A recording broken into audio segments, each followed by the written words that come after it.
Hello, my name is Teresita Blanco, the Artsy sister, and today we're continuing with Saturnastra. This is chapter 2, Fool's Gold. Praga, same day and nighttime, interior of the mayor's manor.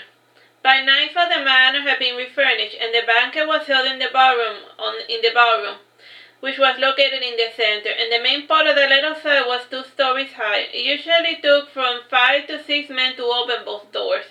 The roof was held by 4 solid columns, each at the corner of the hall, and there was also a smaller wooden column supporting the rest of the structure. These structures also supported the weight of the other bedrooms that surrounded the ballroom.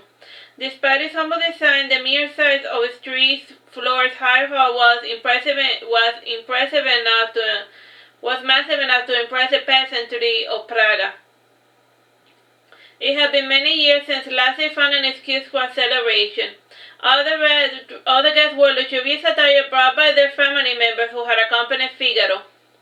All who had gone to the expedition had returned home filthy rich. Even after the money they had spent in Veragheron, they each had 1,000 gold coins in their pocket, with another 50,000 in the bank. As for Figaro, he had brought home 5,000 gold coins, and more than 10,000 gold coins were stashed away in the vault. Dragons were the backbone of Persame's economic war machine, and the money that Figaro had obtained was nothing in comparison to the gold the dragon could find. All dragons had a keen sense of smell designed for finding precious minerals, and minerals were an important part of their diet, and in the others finding precious minerals involved a lot of guesswork, and with the domestication of dragons, gold had become as common as iron. This fact was well kept secret among the berserker dragon tamers.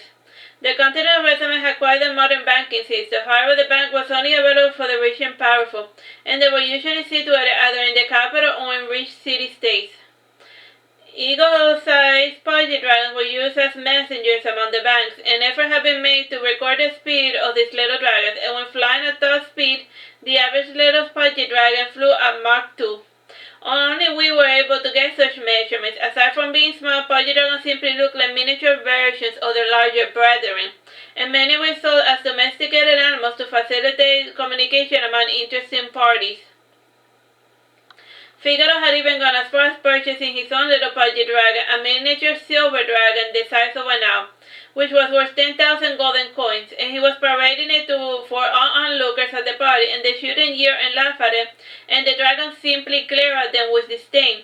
Despite his small size, he carried himself with the arrogance of a true silver dragon. Figaro's cousin, a girl aged 5, asked, "Can I pet the pretty dragon?" Figaro looked at the dragon, shrugged his shoulders, and opening the cage, he beckoned the child to pet the dragon. When she was just inches away from touching the tail of the dragon, the dragon said, "Don't you dare." The frightened girl ran away, and she went to cry while hiding beneath her mother's skirt. Her mother simply laughed heartily. Because of his small size, his outburst had caused the same effect of a barking of a little chihuahua. Figaro, closing the cage, commented, "So it talks."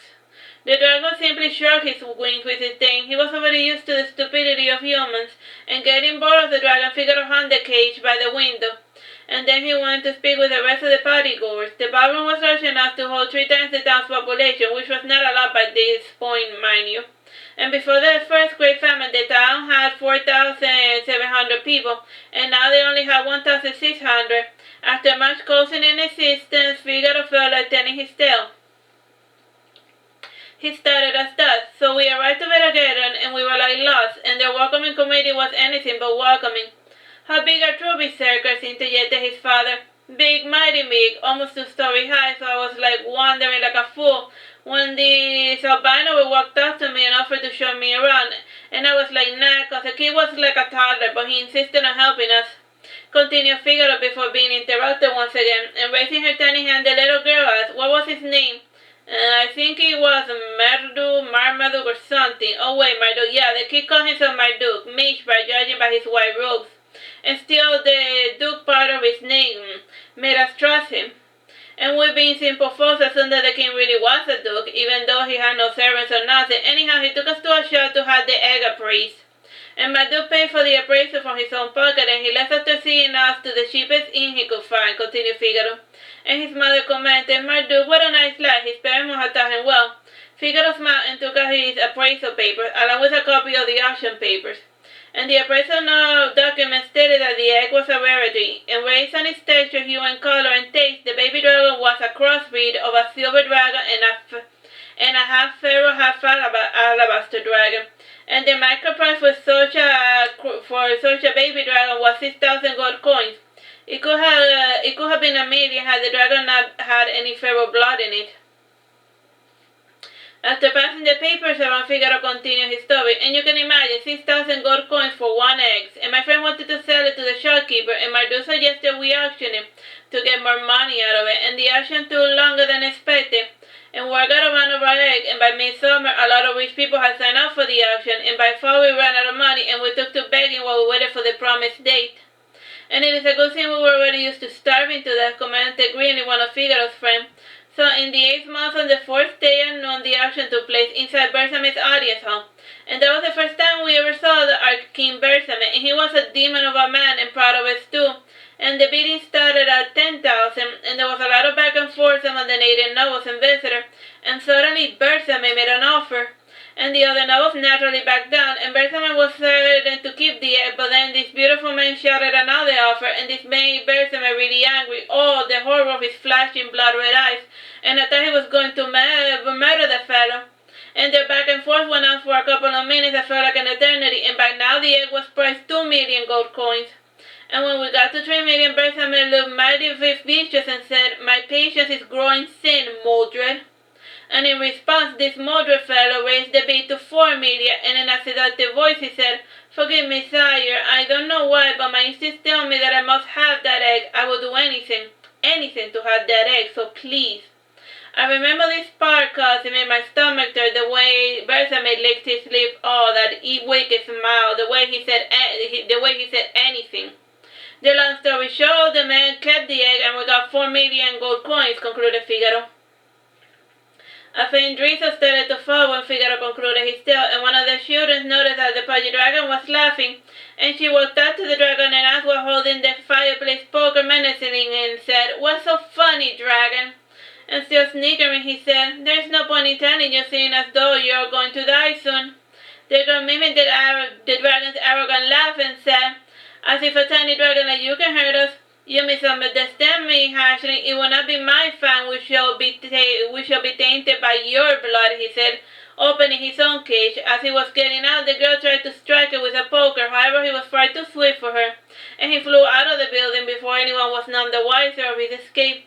The girl threw the poker into the fireplace and returned to her friends, and she was happy to notice that no one knew the dragon had disappeared, and she kept his disappearance to herself. As the night progressed, she forgot about the ominous warning of the little dragon, and by nightfall everyone was feeling calm, drunk, and a bit lazy. And a few of the more drunken guests had been accommodated in the guest rooms of the manor, and suddenly the wind and the storm died down, and a strange dull suck sound was heard outside, and none of the guests had noticed the sound, and the eerie silence was broken again by the sound of something splashing in the water. And Figaro thought there was a traveler outside, so he decided to go outside to offer hospitality. And Figaro walked cautiously to the door holding the lantern, and he opened the last 2 portal doors with little effort. And normally opening such doors took a lot of strength, and yet in his drunken stupor, Figaro did not bother to wonder why the door was opening so easily. When he looked outside, all he saw was darkness, and he felt the wet wood groan with each step he took. And he could hear the water dripping from the rooftops of the manor and the nearby houses, and again he heard another strange sound. And this one was made by the little pudgy dragon gliding over the puddles of water, and his tiny wings making the sound akin to hummingbirds. Since it was dark, Figaro only saw a small shade, and shrugging his shoulder, Figaro went back inside. The doors closed softly behind him, and in a loud voice he said, "Relax, it was only a bird outside." And one of the guests asked, "Does it feel stuffy, or is it just me?" And Figaro noticed the heat and said, "Yeah, it does feel hot." And the mayor motioned to his new servants to open the windows, and despite having the night air in the ballroom, the interior still felt hot. "Ah, you tripped me," yelled one of the little girls at a kid reclining against one of the columns. "I did not," he snapped. "Yes, you did," she rebuked, rising from the floor. "I did not, you just tripped on your own clumsy feet," growled the boy. "Did not," said the girl. "Did too," responded the boy. And one of the drunkards nearest to Figaro started talking to a chair, and in anger he said to the chair, "And why are you winking at me? Are you flirting, or is there something on my face?" And Figaro laughed, hearing his drunken rambles, and his laughter was cut short by his mother's scream, and yelling at the top of her lungs, running wild like a maniac. Her mother kept yelling, "Everyone out of the house, there's something inside the manor. Out, escape with your lives." And Figaro intercepted his blind mother and asked while holding her frantic frame in his arm, "Mother, have you gone mad? There's nothing here." "And can you hear it?" She continued, ignoring him. "Can you see it? By the gods, it's so massive. Mother, control yourself." Flaminka did not allow Figaro to finish his sentence, and to the onlookers, Molly and the left side of Figaro's body had disappeared in an instant, and what remained of Figaro fell limp against the wooden floor, tainted in blood, and the entire crowd froze, gazing blankly at what remained of Figaro, and Flaminka enjoyed with gusto the effect that she caused, and her green eyes glistened red under the candlelight. At least it would have had her massive frame not maintained her camouflage, and she was reminded of her resolution by the misshapen chunks of human flesh and meat. And Flaminka found the taste unpleasant, and she showed her vinctures once and spitted it back out again, to the horror and amazement of her human audience. And not daring to speak, some of the humans closer to the back started walking slowly towards the other doors and windows, and they wanted to put as much distance between themselves and the dead bodies. The only person who dared to take a step forward was the mayor, and in a trembling voice he whispered, "Molly, Figaro." The moment he took another step, a large brown cloud crushed what remained of Figaro, and the people inside the ballroom saw the unwelcome guest in all of her splendor. Lying before the door rested little Flaminka, and she eyed her visitor with the same amusement of a cat eyes a rat in its clutches. And the guests at the party once again stood frozen, and the tense silence was broken by the crying of a sobbing child. Flaminka heard the sound and sniffed the air, and then she took a deep breath and exhaled smog. The second attack created quite a panic, and the people ran screaming and shouting, not knowing in which direction to escape. And Flaminka responded to the chaos by creating chaos of her own, and she went swiftly all over the ballroom, crashing into the furniture and squashing guests under her talon.